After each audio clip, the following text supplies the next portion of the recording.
of things that's changing. Amen. Nowadays, we've heard a lot of earthquakes going on from different countries all over the world. Myanmar, Thailand, the other day in is that Papua New Guinea, right? So lots of things are going on. Amen. But remember this, God sits. Amen. The Word of God stands as a beacon of stability. Yung salita ng Diyos ang mananatili sa gitna ng mga kaguluhan. Amen po ba? Sa gitna ng magulong mundo na nararanasan natin yun. Amen? So, we've heard a lot of rumors. I don't know if China is going to invade Taiwan. Philippines is preparing for that. Amen? So, there are lots of things going on. Amen po ba? But, I'm sharing this to you, hindi po kayo takutin. But I want you to be aware that when you have the word of the Lord, we will stand forever. Amen. Amen. Mananatili po tayo nakatayo kahit nasa gitna ng mga kaguluhan. Because the word of God is our stability. The word of God is the truth. Ito po yung katotohanan. Ito po yung kapag-asahan po natin. No? Kaya nga po sinabi dito sa Isaiah 40 verse 8, the grass withers, the flower fades, but the word of God stands forever. Reminds us that the world is going to fade. Ang mundo maglalaho. Amen. Whether we like it or not, maglalaho po ang mundo. Pero ang salita ng Diyos mananatili. So we got to live today for that which that will matter. Kinakailangan mamuhay tayo kung ano yung mahalaga sa panahon ngayon. Ipamuhay po natin yung salita ng Diyos. Amen po ba? We need to spend time in God's everlasting word. So when we talk about the seed, it's about the beginning. Amen? The seed is just the beginning of everything. Amen. So how God rules and works in anyone's life. Kung paano po ito kikilos sa buhay natin, ang salita ng Diyos. So the seed, the word of God comes to us in a seed form. Ito po ay sa atin sa pamamagitan ng butil, no? And as we nurture that seed, kapag ating pong ni-nurture po yung punlang yun, no? The revelation of the truth of that word comes, no? Yung kapahayagan ng katotohanan ng salita ng Diyos, yung po yung magbibigay sa atin ng katatagan sa gitna ng magulong mundo na ating kinalalagyan. So church, how can we be able to nurture those seeds? That seed that was being planted in us. Of course, when we read the Bible. So it's very important for us that daily, sabi nga po sa iyong katabi, dapat araw-araw. Amen? Dapat araw-araw po tayong nagbabasa ng salita ng Diyos. Dapat araw-araw po tayong naghihintay. Kung tayo ay kumakain ng pagkain physical araw-araw, we need the Word of God every day.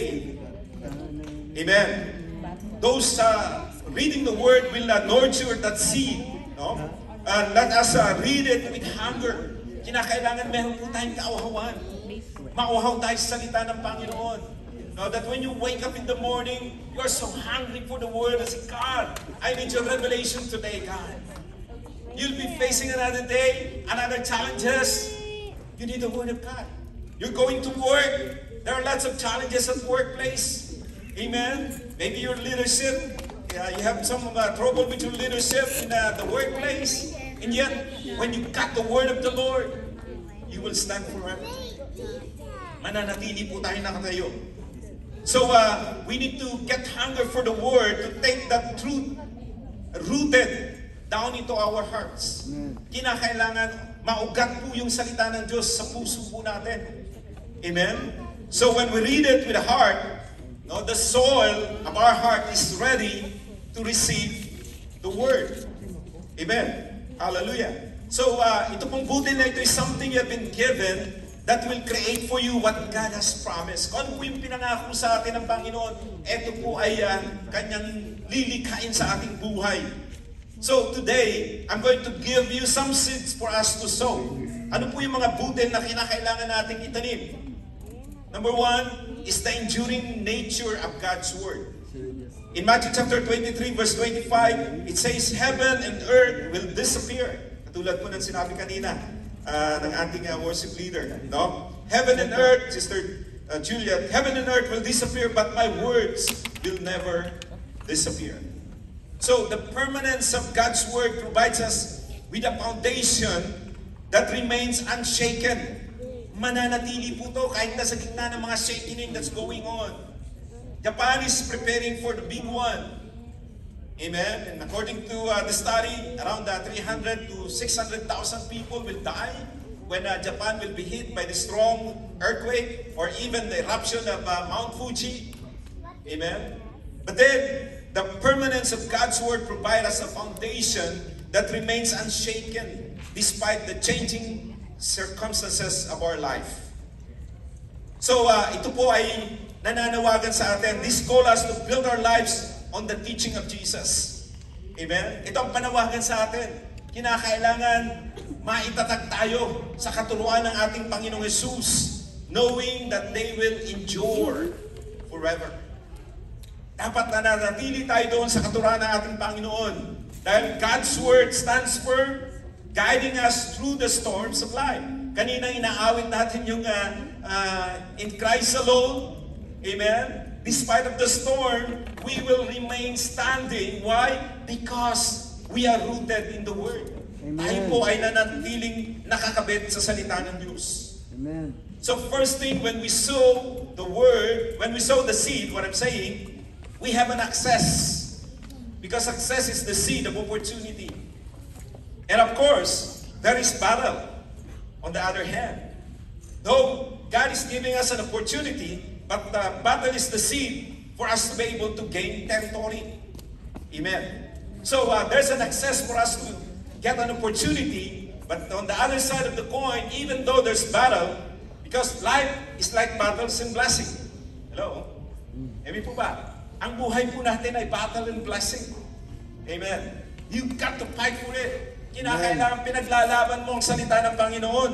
Mananatili ka sa salita ng Panginoon because when you have the access, which is the seed of opportunity, you've got to identify your environment.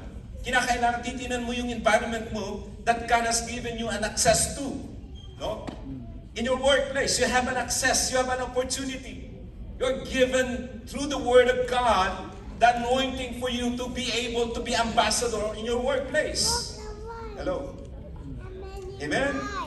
Kaya dapat hindi po tayo minamaliit sa workplaces natin. Amen? Why? Because you've got the anointing of the Lord through His Word. Magsabi nga po sa inyo katabi, nasa yung anointing ng Diyos.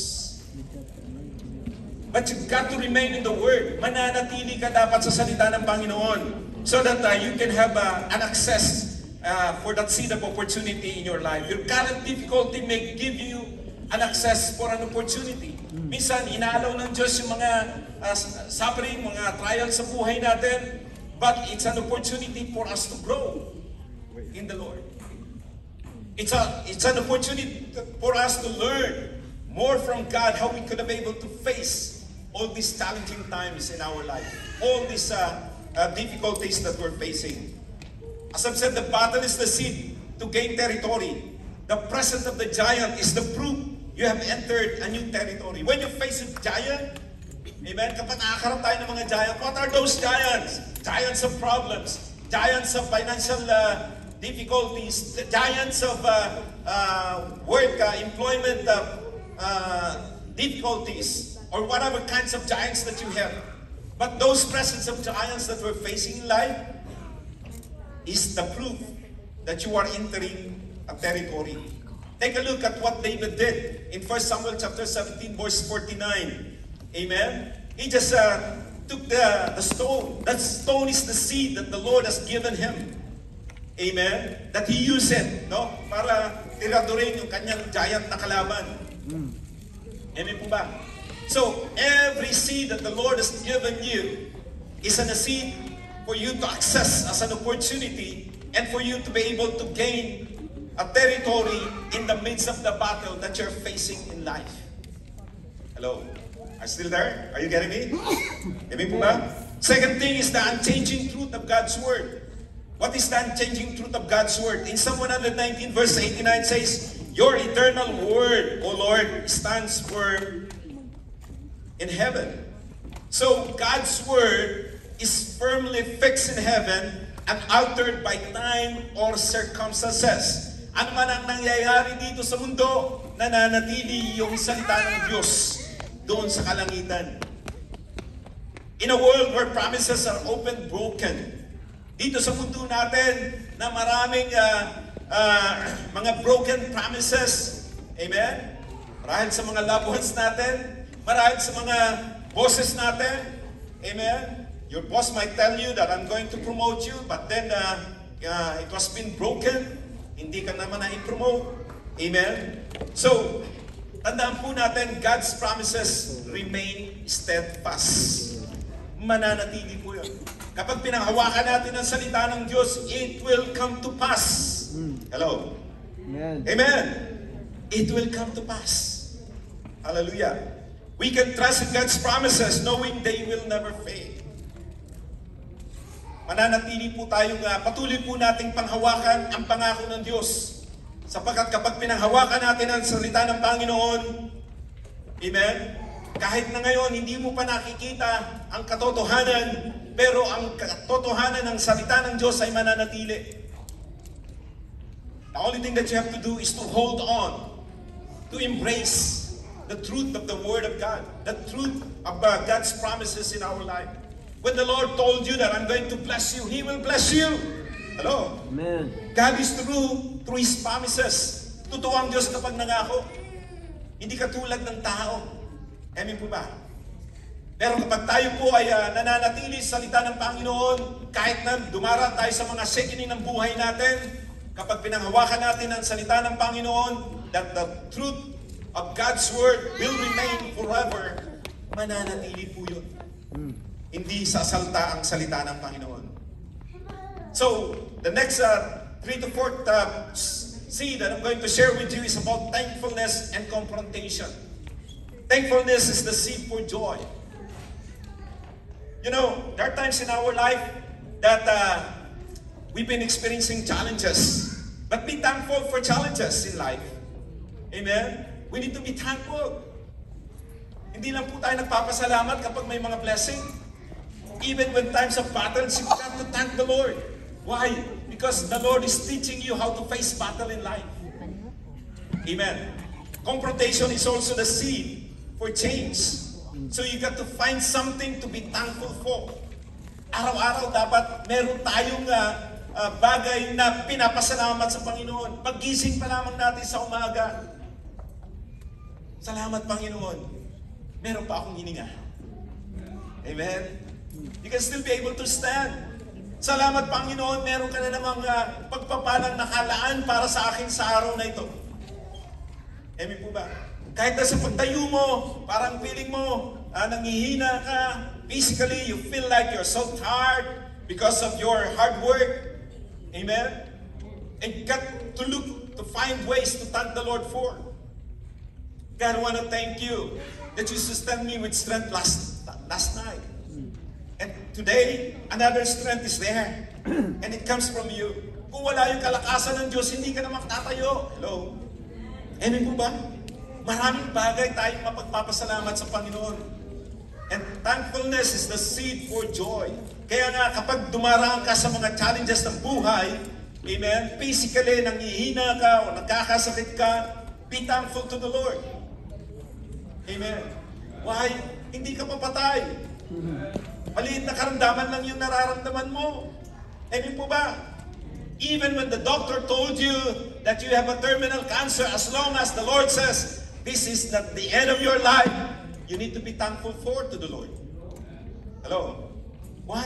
God's still extending your life. Amen po ba? Amen.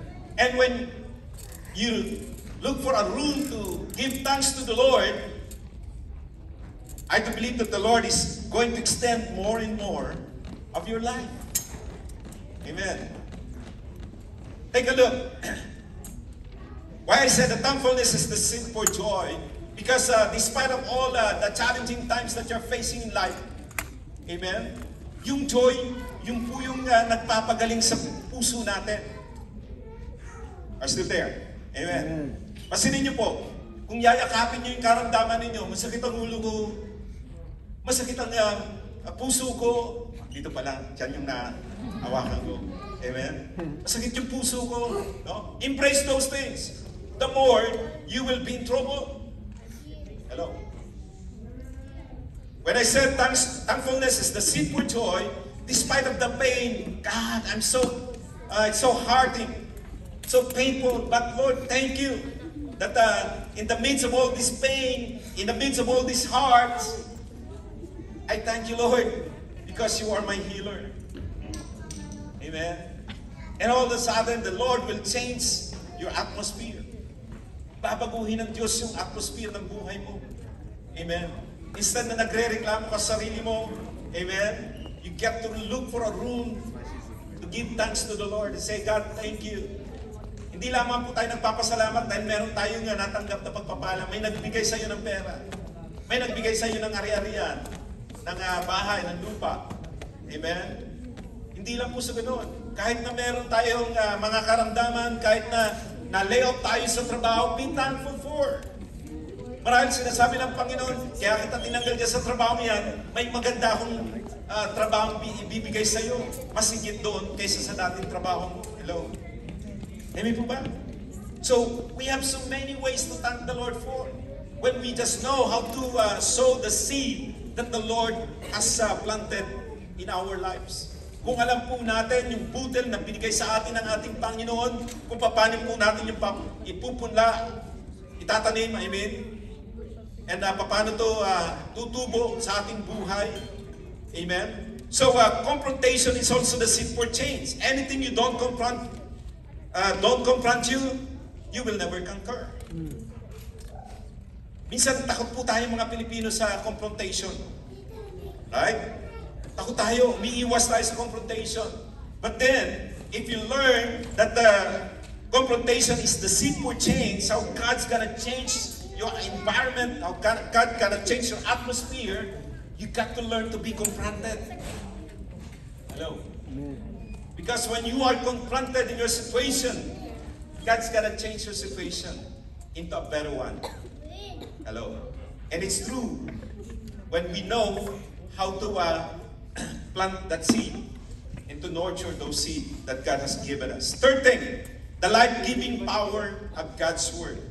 Ano po itong life-giving power of God's Word? In John chapter 6, verse 63, it says here, the Spirit alone gives eternal life. Human efforts accomplishes nothing.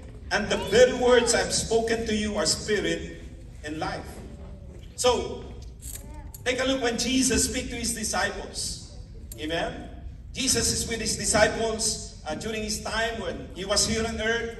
He's giving this life-giving power of His Word. Amen?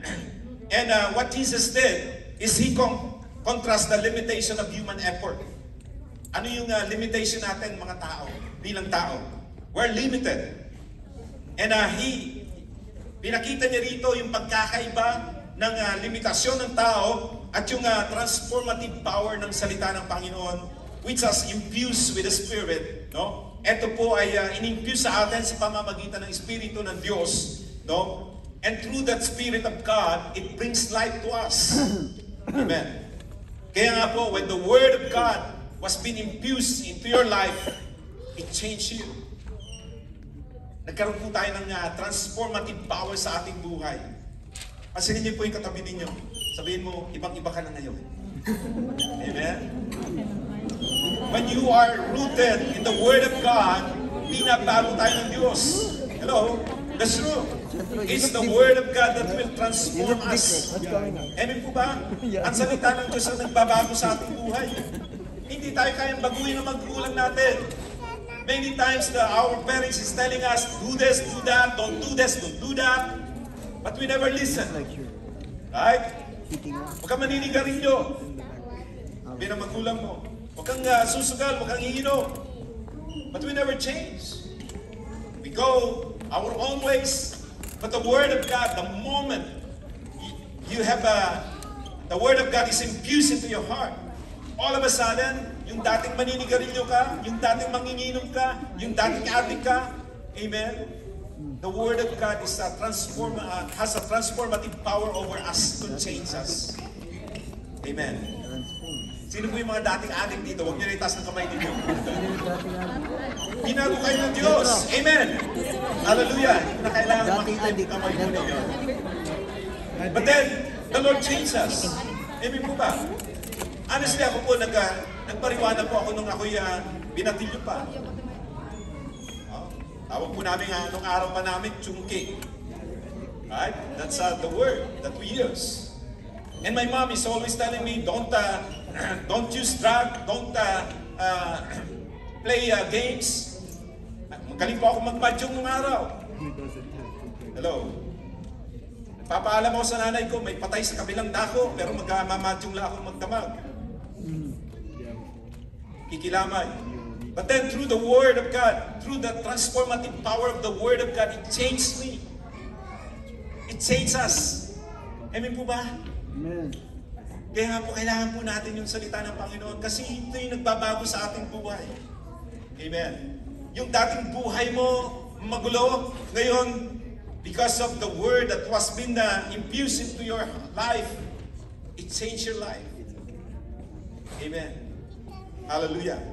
So, by embracing and living God's Word, kapag niyakap po natin ang salita ng Panginoon, at pinamuhay natin ang salita ng Panginoon, church, we will experience this abundant life. When I talk about abundant, it's not all about money. Abundant is in the midst of all the chaos that we're experiencing in life, you still have the joy of the Lord, which is your strength. Hello. Amen? Kahit wala kang pera, nakakatawa ka pa rin. Why? Because you have the transforming power of the Word of God in your life.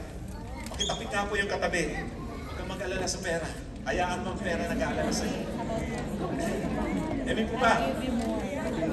Isa ng number one problem natin mga tao pagdating sa pera. No? Hindi na ma-drawing yung buhay natin. Amen po ba? But then, if you have the Word of God that is being infused into your life, church, it will change your life. When you embrace the Word of God, when you live out the Word of God, you can experience an abundant life. It means in the midst of all the difficulties that you're facing in life, you remain steadfast standing because of the transformative power of the Word. It transforms us from inside out. Amen. Sa kaloob-looban, doon tayo binabago, hindi lang sa panlabas. Hello? Ayaw natin yung panlabas, nakikita ko nyari, okay lang tayo, pero deep within, hindi tayo okay. Amen po ba? What we want is in the inside out, amen, when you got the transformative power of the Word of God inside out, babaguhin ka ng Diyos. Hallelujah. Providing spiritual nourishment and growth into your life. No? Ito yung magpapalakas sa iyo, ito yung magpapatatag sa iyo. Amen. Pansinin po natin kapag ang butil na ito ay naitanim mo sa fertile soil. No? Kanina pinag-usapan po namin yung fertilizer, kung paano mamumunga agad ang aming banana. Amen. So, consider those seeds that is been planted in a fertile soil. No? At meron kapag nahandog po yung kapag tinutubigan natin to at nahandog po yung sunlight, it grows in a thriving plant. Kahit na sabihin natin may mga challenges in the weather situation, but then still survive. Amen po ba? Yung banana po namin, no? Namumunga po siya hanggang ganito kalaki. Saba pa naman yung banana namin, no? Pero pagdating ng winter time, hindi na po siya nagpapatuloy lumago. Amen. But then, since they're planted in a good soil, once it become springtime, ngayon po, springtime na, bagamat malamig pa, no? Springtime na, nakikita ko na po yung dahon, no, nag-green na naman uli. Amen po ba? So, the same thing with the Word of God. Ganun din po ang salita ng Diyos. When the Word of God is planted in our hearts, we got to nurture those seed for our spiritual growth and brings forth fruit, the fruit of the Spirit in our lives. Ang salita ng Diyos ang magbibigay po sa atin ng bunga ng banal na Espiritu. It's not because of our good works. It is because of our faith in Jesus. Hello. Amen. Ito po ay sa pamamagitan ng pananampalataya natin sa ating Panginoon. Ito po ay palalaguin sa atin ng banal na Espiritu. Kaya nga po, nagkakaroon tayo ng bunga ng banal na Espiritu. Amen. Dati-dati hindi tayo marunong magmahal, ngayon natututo tayo magmahal. Amen. Because those are the fruit of the Spirit. When you nurture yourself into the Word of God, amen, it will help you to grow in the Lord. And coupled with that, with the help of the Holy Spirit that is working in us, that is in us, that is when He come upon us, He give us the power to change our lives. Amen. Amen? Hallelujah. Kung yung mahal sa buhay mo po, masakit yung ulo mo, no? Don't speak words to them. Just give them the word of the Lord. It will change them through the word of God. Amen po ba? Speak the word of God to your loved ones. Kung meron po tayong mga mahal sa buhay na hindi pa nakakilala sa ating Panginoon, speak the word of God to our loved ones. Hello? We cannot change our loved ones by saying, huwag kang maninigarilyo, huwag kang iinom, huwag kang sasamba sa mga Diyos-Diyusan. Amen? You cannot change them. Just tell them the truth of the Word of God. When you simply believe in Jesus, it will transform your life. When you simply believe in the Word of God, amen po ba? You just believe on what the Bible is saying, it will change your life. It will change your situation. Hello? Amen? Sige po, palakpan po natin ang Panginoon. So, next thing is listening and honor. Listening is the seed for knowledge, and honor is the seed for access. So, listening is the seed for knowledge, church. If you put excellence to the moment by humility and initiating change, church, when you just simply listen to what God is saying to you. Minsan manahimik tayo. Let's take time to hear from the Lord instead of complaining. Minsan, kadalasan nauuna yung pagrereklamo kaysa yung pakikinig. Tama po ba? Bakit ganito ang buhay? Bakit nagbibigay naman ako ng ikapuko? Bakit nag-church naman ako every Sunday? Bakit nag-attend naman ako ng mga trainings? Bakit ganito buhay ko? Church, learn to listen from the Word. Because listening is the seed for knowledge. When you listen to God, the Lord will show you the right way, the right direction, instead of complaining in life. Amen po ba? Buhay natin, we're coupled with challenges. Amen? Kakbay po natin yung challenges sa buhay natin. But we got to learn how to handle challenges in life through listening, through the Word of God, because listening is the seed for knowledge. When you get the Word of the Lord says, don't go this way. This is the way. Walk in it. Don't go to the left. Don't go to the right. This is the way. Walk in it. And when you simply listen to God, humble yourself before God and say, God, I want to hear your voice. God, I want to hear your word. Would you mind to speak to me? Would you mind to give me the word? Would you mind to give me the right word for this right time? Even in our time when we're praying to the Lord, right? There are times we keep on babbling words. Paulit-ulit na lang yung pinapanalangin natin. Amen? Actually, the Lord taught us in Matthew chapter 6 how to pray and what to pray for. Binigyan tayo ng pamamaraan ng Diyos kung paano manalangin. But then, listening is one way for us to have a seed for a knowledge of God. Because when we listen to God, God, what do I need to pray for today? Maybe the Lord is telling you to pray for the person that you have never remembered long time ago. Amen? And all of a sudden, the Lord is saying, please pray for Juan de la Cruz because he's in trouble right now. And then all of a sudden, when you walk in obedience to the Lord, by listening to, through those listening, that is the seed for the knowledge that the Lord's giving us. And all of a sudden, you call on your friend and say, hey, Juan de la Cruz, I prayed for you. And guess what? What had happened? How are you doing? And maybe Juan de la Cruz saying, oh, thank you.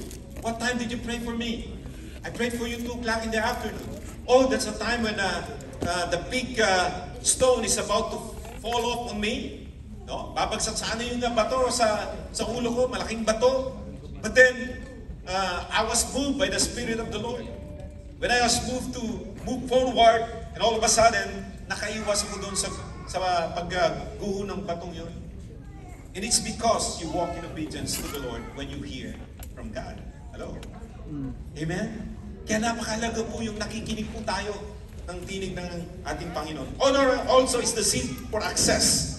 No? Our future will be decided by those you choose to honor. Hello? The Bible says when we honor our parents, amen, kapag in-honor po natin ang ating mga magulang in the book of Proverbs, the Bible says that we will be given a long life. Hello?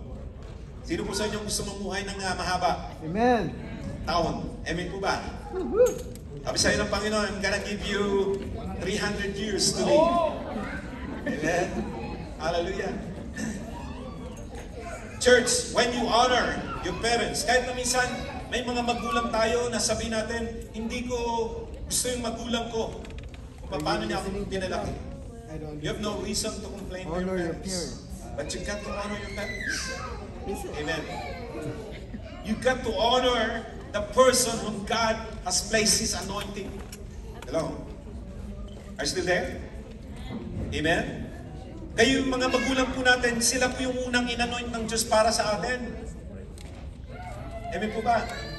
Kaya, kung anong klase man ng magulang meron ka, huwag ka pong magreklamo, magpasalamat ka, binigyan ka ng magulang. Dahil kung wala yung magulang mo, wala ka rin dito sa mundong ito. Hello? Amen. Hallelujah.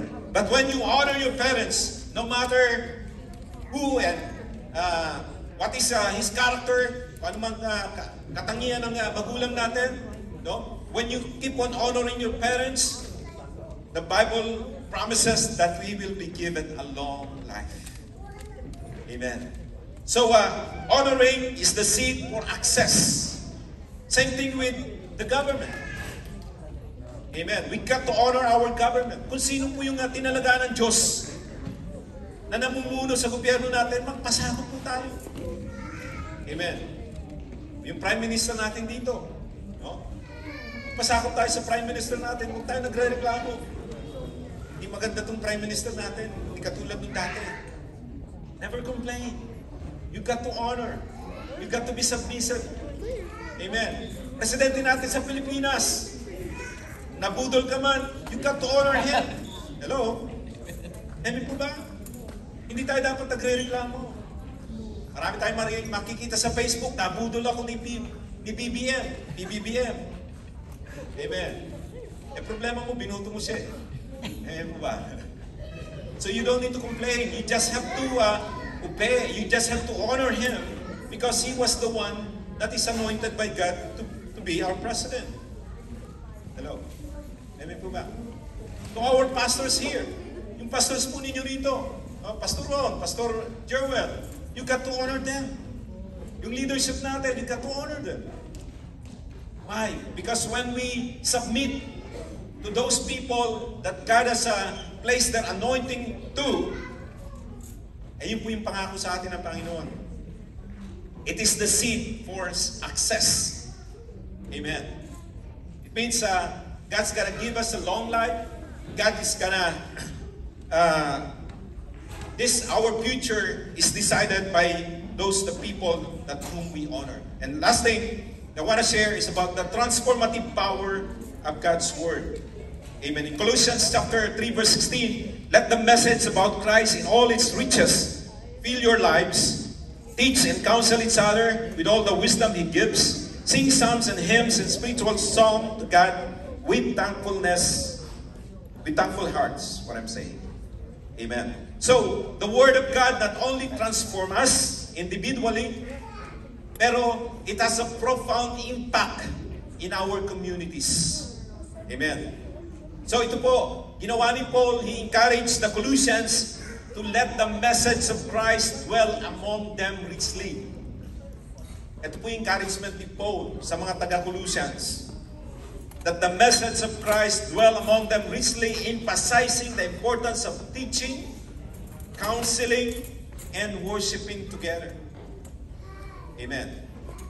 Our government is working so many ways how to make our life better. But only the Word of God can change us. Change our life better. Ang salita lang ng Diyos ang mananatiling magpapakatatag po sa atin. So church, when we share God's Word with each other, we build up the body of Christ. Kaya nga po mahalaga na instead na sinishare mo yung marites ng kapitbahay mo, ang minamarites mo yung salita ng Diyos. Amen po ba? Pakisabi nga po sa yung katabi, pakimarites nga ang salita ng Diyos. Amen.